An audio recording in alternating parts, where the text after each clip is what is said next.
Once again, Jesus' religious adversaries try to trap him with a question. This time, though, they first try to throw him off with flattery. Teacher, they begin, we know that you are sincere and teach the way of God in accordance with truth and show deference to no one, for you do not regard people with partiality. Tell us then what you think. Having set the stage, they spring the trap. They ask, is it lawful to pay taxes to the emperor or not? Jesus isn't fooled by their attempt to stroke his ego, though. He's well aware what a dangerous snare they've laid for him. If he gives a definite answer either way, he's certain to land in serious trouble. If he says no, you don't owe taxes to the emperor, he will be open to a charge of sedition and could be arrested by the Roman authorities. But if he says yes, his impoverished fellow Jews should pay the heavy burden levied on them by the Roman invaders. He'll be condemned by his own people as a collaborator. Aware that they're trying to back him into a corner, Jesus says to his inquirers, why are you putting me to the test, you hypocrites? Show me the coin used for the tax. Someone then hands him one of the silver coins.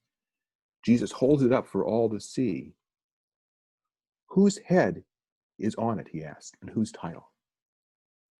The emperor's, the answer. Nodding, Jesus then tosses the coin back to the man who gave it to him. Exactly, he says. So, give to the emperor the things that are the emperor's, and give to God the things that are God's. It's a skillful response. In one sense, he sidestepped the question and avoided the trap, but in a profounder sense, he's carried their question to an entirely new level. The question now becomes not just what we owe the political authorities, but even more about what we owe to God. And what is that? Well, let me ask you this.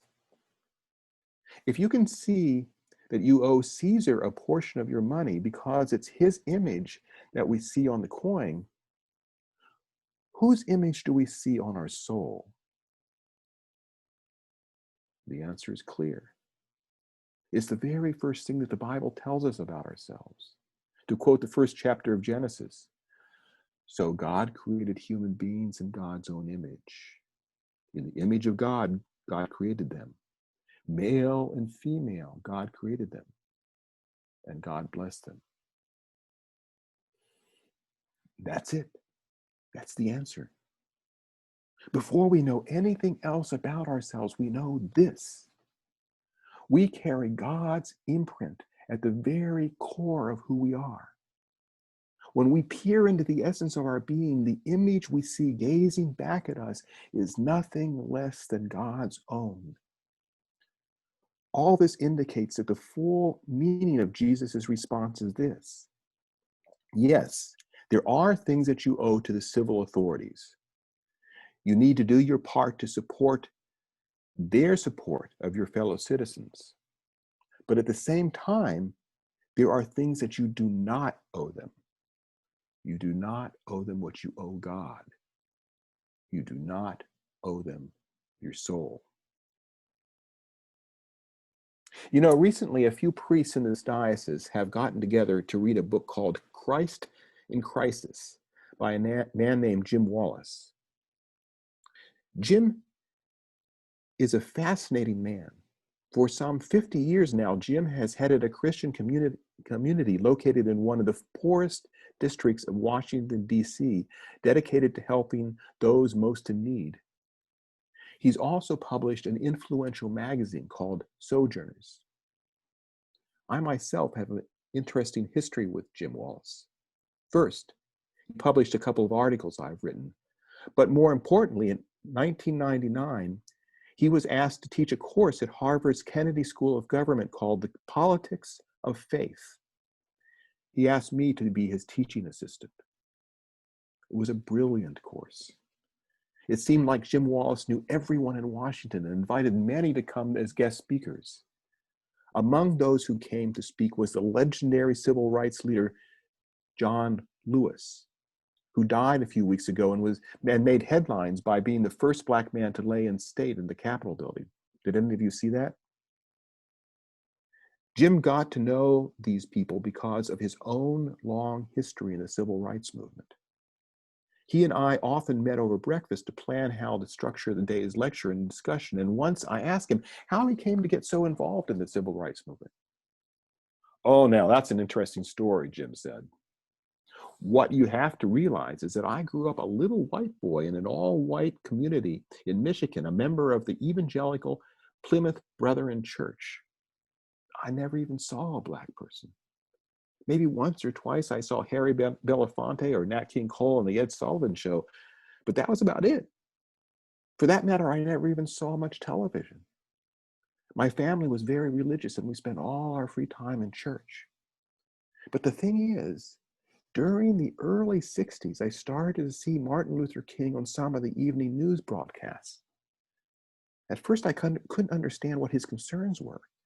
But as the news started showing images of beatings of Blacks trying to get served at lunch counters or protesters being attacked by police dogs, I began to think, this isn't right.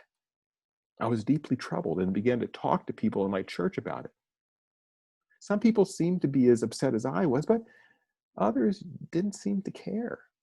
I was about 14 at the time," Jim said, "and very confused by it all. But I just kept thinking that Jesus said, 'Blessed are the peacemakers,' and 'Whatever you do to the least of your brothers and sisters, you do to me.' And I became more and more convinced that what I was seeing wasn't right." Time went by, Jim continued, and eventually I decided that as a Christian, I could no longer just watch passively from the sidelines. I felt God calling me to do something, and I started to badger my parents to let me go and take part. They just told me that I was too young. But I kept at it. I saved up my money, and finally, when I was 16, I convinced them to let me go. I bought a ticket to Atlanta, Georgia, and set off. It was my first time out of state. The bus trip took me about 3 days, and I showed up in Martin Luther King's church, hungry, dirty, and completely exhausted, with nothing but an overnight bag and a small handful of cash. I'm not sure what I expected, but I knocked on the door of the church and said that I was there to help, and I was taken right in. I was welcomed and fed, and they found a family who would put me up. It turned out that I was not alone in showing up like that either. People had been appearing at the door of the church and offering to help almost every day. The church leaders told me when I first arrived that all volunteers had to be trained in nonviolence, and that I was lucky because they were starting a new class that night. There were about 12 of us, Jim went on, who gathered for the training the first evening. I was clearly the youngest one there, but there were men and women of all ages and all races. We stood around and introduced ourselves until the teacher appeared, a tall, thin Black man of about 25. "Before we begin the training," our teacher said, "there's someone I want you to meet." And just like that, Jim said, Martin Luther King himself walked in. He was holding 2 books, one fat and one thin, and he began to speak. I remember Dr. King started out by saying, "I just want to welcome you all and thank you for the courage, the resolution, and the faith that brought you here." As Dr. King said this, I felt myself choking up, Jim said. So I don't remember what he said next, but toward the end, Dr. King said something I'll never forget. "We have a long, hard, difficult struggle ahead of us," Dr. King said. "Before we're done, we're going to suffer pain, sacrifice, humiliation, and possibly much, much worse. But let me tell you that in the end, we're going to win this fight. God is with us and we're going to win. I don't know how many years it will take, but we're going to win. And how are we going to do it?" At this point, Dr. King paused, Jim said, and looked around the room. Then, holding up each of the 2 books in turn, Dr. King resumed speaking. We're going to do it, King said, with the Bible in one hand and the Constitution in the other. With that, Jim Wallace grew silent, and I could see that he was blinking, that his eyes were blinking rapidly. I never forgot that, Jim said finally. The Bible in one hand and the Constitution in the other. That's really what it's all about, isn't it?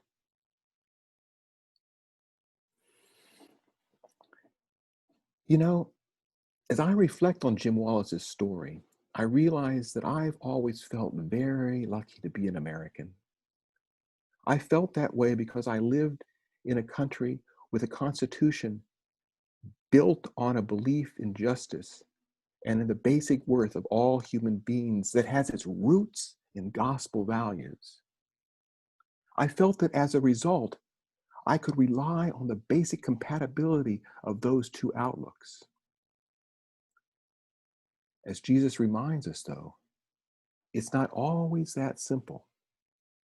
It's true that the Constitution is, in some ways, an inspired document, but it's not inspired in the way that Jesus' words are inspired.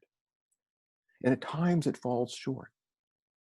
And yet, the truth is, the Constitution hoped to provide a means to govern the world, the nation, in a way that was fair and just, where laws were even-handed and applied equally to all. That was its goal. And although the Constitution had glaring omissions, especially in the beginning, that aspiration itself never faded. It has persisted throughout the decades, providing hope of a better world by drawing us closer, one baby step at a time, to Jesus' idea of a world of justice for all, where a world where God's will is done on earth as it is in heaven. We need to trust that process and help it move forward. At the heart of the Constitution, once it had been amended to include the rights of African Americans, women, and other forgotten groups, is the vision of a nation of the people, for the people, by the people, with justice and equality for all. At the heart of Jesus' teaching, on the other hand, is the vision of a people of God with love and care for all. The fact is, these two visions belong together. It doesn't matter that we have a long way to go. It's a goal we can't lose sight of. As our presiding bishop, Michael Curry, said in a speech on January 20th, when love is behind every law, America will be great. Bishop Curry is right. When love is behind every law, America will be great. It will be great because it will have fulfilled its promise. It will be great because it will truly reflect the gospel values that inspired it.